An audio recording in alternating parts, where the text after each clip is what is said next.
Welcome back to another Proteus video. Today I wanted to talk about my coaches. I was thinking about this last night, and I've had 11 debate coaches as far as I'm aware. And obviously they've all taught me a lot of things, certainly some more than others. And I kind of wanted to just break down for you what I think about sort of historically when I evaluate all the things that were said to me, which ones matter the most, or like what's the most important thing each individual coach taught me. And I want to really focus in on this concept here because some of my coaches were a lot better at debate than others. Some of them couldn't, really win open rounds, even on like the local circuit at the moment if they had to. And so there are all kinds of different backgrounds that these individuals had, different levels of skill, different approaches to debate in the national circuit versus the local circuit, and so on and so forth. There were some who viewed themselves more as professors than they did as coaches. And so, what I'm trying to illustrate is that for a number of you, you may not have coaches. You may have coaches that are just teachers at a high school or something like that. And I think hopefully this illustrates to you that despite that, I found success. Obviously, I've been successful as a coach. And let's just get right into it at this point. So, the first coach, I'm just going to go chronologically in terms of order that I had. Strictly speaking, the first coach I ever talked to and learned anything about in terms of debate and life and all that stuff was John Hancock. John Hancock is the former director of forensics at Diablo Valley College. He is still a coach. He's still a mentor of mine, and he's a wonderful person. And John wasn't super into like competitive debate. He certainly wasn't into circuit debate. But the number one thing I learned from John had very little to do with debate at all. And honestly, I'll just give you two for John.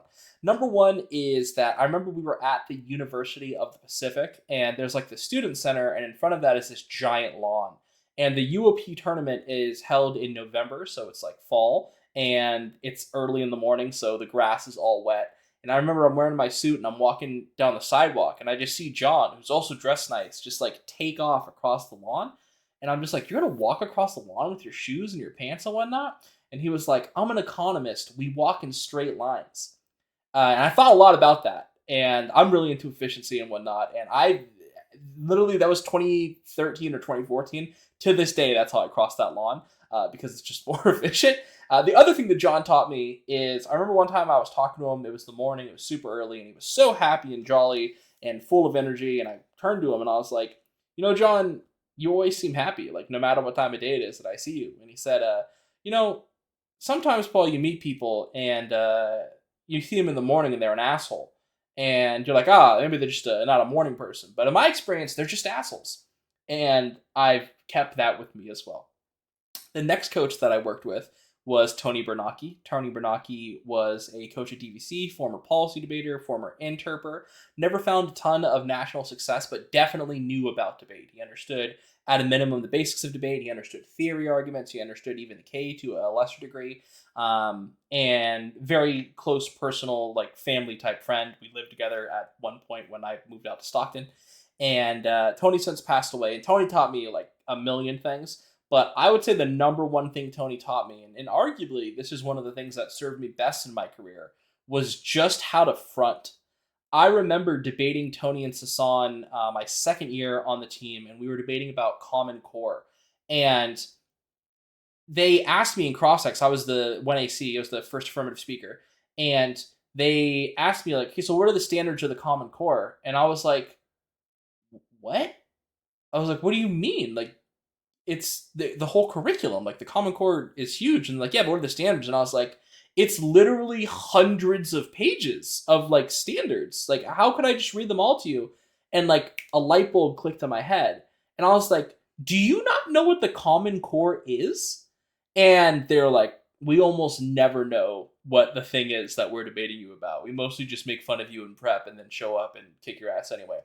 And Tony used to always, he was a really funny guy, but like in these debates sometimes when you get ahead of him, Tony would be like, listen, mother, swear or whatever.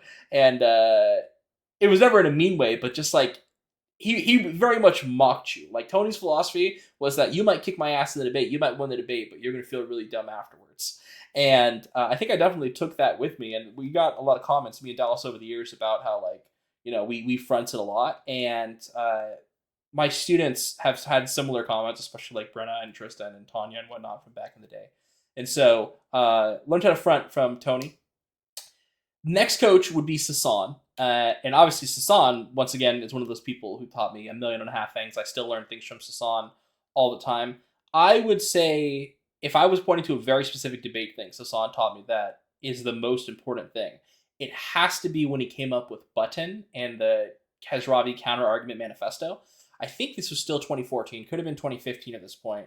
But when Sasan taught me Button, like, it made so much sense to me and it was so useful, and I hadn't really seen anything like it in terms of organizing those responses. And obviously I was, an undergraduate at TVC, and now I'm a professor, and like I teach that in my class. I teach that to all of my debate students. Students who learn Button have won national championships at this point in debate. And it's just such a smart framework that it's so strange to me that no one had ever sort of conceptualized it like that, because I'll talk to students who've taken my class and who've never really joined the debate team and quiz them on it after learning it like months ago, and they'll still know it because it's just a silly acronym, right? Second thing was I want some water for topicality. My next coach was Patrick Moe. Patrick Moe is still a professor at DVC, still one of my dear friends and very much a mentor to me. And Patrick was a successful community college level debater, and so he certainly knew how to debate a little bit. He didn't like spreading and things like that, which is totally fine. It makes sense. But Patrick was burnt out by the time I met him, right? Like, he was over it. He didn't like the silly spreading thing. And I think what Patrick sort of showed me more than anything had less to do with how to be a good debater and more to do with like how to be a good judge. Because I remember there were some people from our region who were pretty successful. I think it was like a UOP team against like John Solomon, who went on to win NFA Nationals like 2 years later. And they just like giga spread in front of Patrick. And he's not the judge for that. His philosophy is not the thing for that. And Patrick, you always knew where you stood with Patrick while he was judging. He'd be like, what's going on? And, he essentially like had to flip a coin at the end of the round. He didn't literally, but he's just like, I didn't get like most of what you said. I didn't feel included in this round, and I thought that was bad practice. And I remember talking to him afterwards, and I'm like, don't you feel like, but then people are going to think you're bad or whatever? And he was like, why would I care if competitors think I'm bad?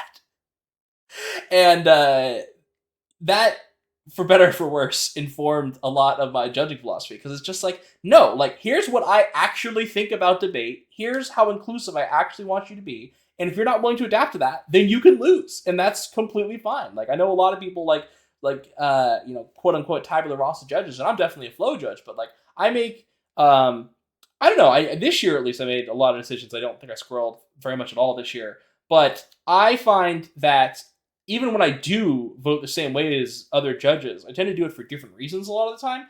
And I think a lot of that just comes down to how I am. And I definitely hear back from students that like, hey, you make a lot of faces and it's sad. And I'm like, okay, I'll try not to have a face. Those were all my DVC coaches. After DVC, I transferred briefly to do policy debate at San Francisco State, where the director was Teddy Almanac. And I only got to spend one semester with Teddy, but the biggest thing I think I learned from Teddy was he was judging this round. I want to say it was finals. Finals of the UNLV tournament. Could have been semis, but almost positive it was finals. And I know that one of the teams was from the Marine Academy, and I can't remember the other team, but they read like this different position. But basically, I talked to Teddy, and essentially what had happened was he was giving this example of a debate he had watched and how it related to this scenario. And he basically said it was a debate that I think was about Somalia, I want to say. And at some point in the debate, the negative had asked the affirmative, can you name a city in Somalia? And the AF was like, no.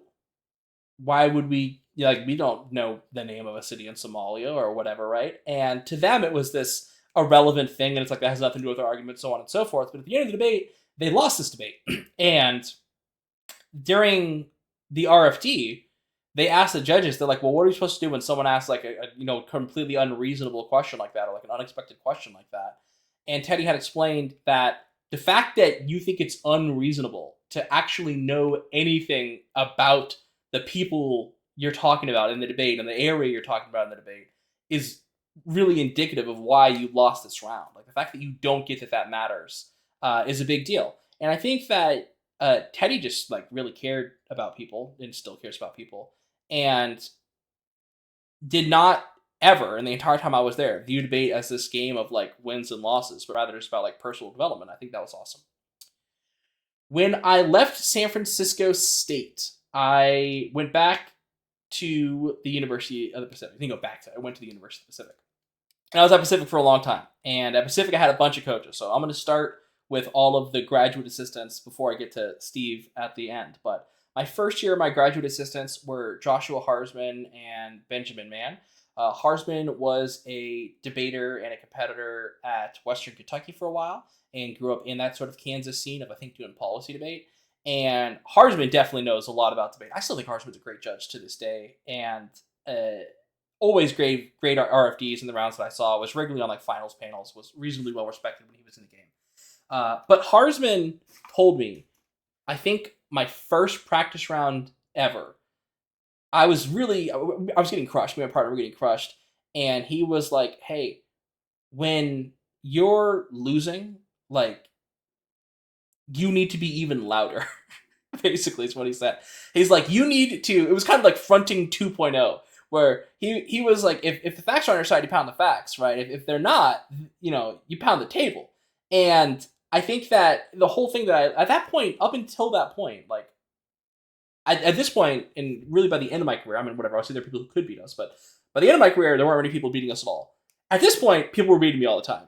And there were so many people who were better than me. On my own team, there were 4 or 5, maybe 6 debaters who were better than me when I started at Pacific. And I was just losing a lot. And when I was at DVC, I was, the best competitor there. And so, like, in practice, I almost never lost. I never really got tested. And, like, everyone at Pacific was essentially so much better than me. And I was just losing, and you could tell I was losing. I was almost, like, giving up to a certain extent in the round. Like, I definitely wouldn't actually give up, but, like, I kind of just accepted that I would lose. And Harsman very much taught me that you don't do that. When it came to Benjamin Mann, I can still remember the exact place we were. We were in one of the conference rooms at Pacific doing a practice round, and a K was read, and I wasn't very good at the K. Not that I ever got great at it, but Ben explained the concept of framework to me in a way that I still use to explain to people to this day, where he sort of explained that, like, you can think of framework when it comes to the criticism as like a stage and spotlights. And if on the stage someone had written in all red letters, I win, and then you shined a yellow light on that, you could still see that it says I win. But if you shined the same color red light on it, all of a sudden the letters disappear and you can't see it anymore.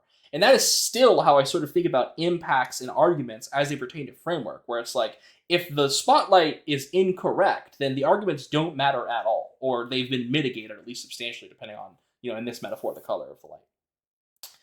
My next set of coaches were Evan, Bruce, and Reed. Evan was my coach for the least amount of time. Evan was my teammate, though, and Evan was just the nicest dude in the world. And I think if there's anything I learned from Evan, it was basically that it is entirely possible to actually be nice before, during, and after a debate round. And I don't know that I was ever great at that. I was definitely a meaner debater. I was certainly nice before rounds. I was nice after rounds and whatnot.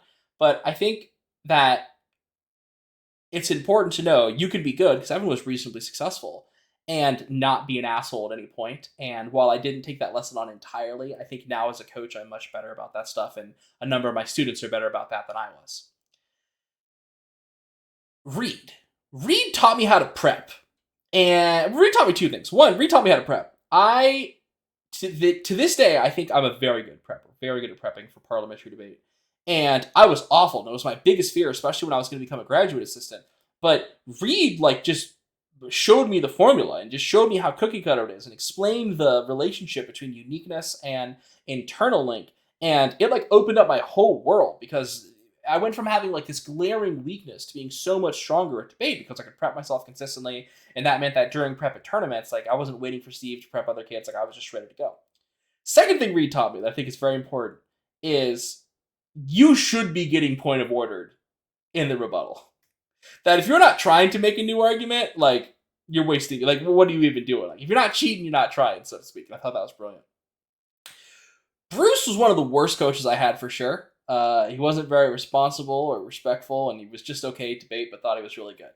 And he taught me one thing, And the only thing that he taught me, but was immensely useful, was how to do MG prep, member of government speech, or 2AC prep, I guess, if you're talking about like policy style. But in Parley, obviously you don't have all your files. And he taught me how to do one sheet MG prep, where you just take one sheet of paper, you divide it into 4 columns. Column 1 is answers to topicality, column 2 is answers to the K, column 3 is thumpers, and column 4 is topic-specific information. And that is still how I conceptualize and prep the MG to this day, and how I teach my students to prep the MG to this day. And so, he accidentally helped me in some way for my senior year when I was the MG.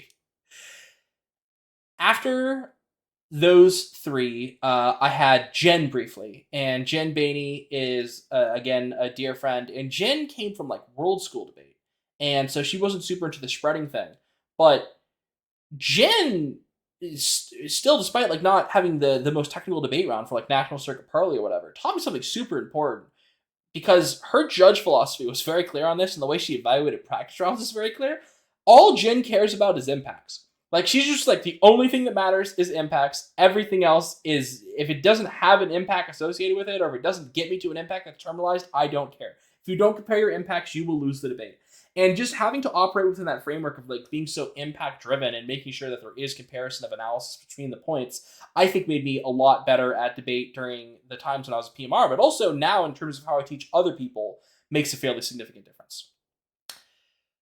My last coach is Steve, and Steve Farias is still the director of forensics at the University of the Pacific, one of my closest friends, really good guy, fantastic mentor, changed my life in so many ways. Steve taught me a billion things, like actually a billion things. Pretty much everything I know about debate that I didn't learn from Sasan, I learned from Steve, and especially national circuit debate. But I think more than anything, what Steve taught me, which has very little to do with debate rounds, but a lot to do with being a debater, being a teammate, being a coach now, is that hard conversations have to happen. This was a Steve mantra that is so painful to try and live by these days, but it's 100% accurate. Hard conversations have to happen. If you're having problems with your partner, you need to tell your partner. If you're having problems with your coaches, you need to tell your coaches. Like, these things just have to happen. And letting them fester, and then like when it all comes out, being upset that like the other person didn't know about it, that you were upset the whole time, is just stupid and a waste of time. And I think this happens all the time in high school debate. You're posting on Reddit about your problems instead of talking to the person. And it can certainly be scary, but I feel like every conversation we ever had at Pacific that was like a hard conversation ultimately was a net positive for the team and was a very good thing. And so, again, my coaches ranged from people who basically barely did debate to Steve, who coached, national champions and was relatively successful as a competitor. And all of them were able to teach me something, whether they did Parley, whether they did debate. And again, this video is not to say that your coach is brilliant or anything, but what I'm really trying to focus in on is, surely you don't know everything about life or about debate, and you can learn something if you just listen to these people. And you can learn from your judges, you can learn from other competitors, but if you're lucky enough to have a coach, and a lot of you, the reason you watch Proteus is because you don't have a coach. If you're lucky enough to have one, be appreciative of it and make sure you learn something.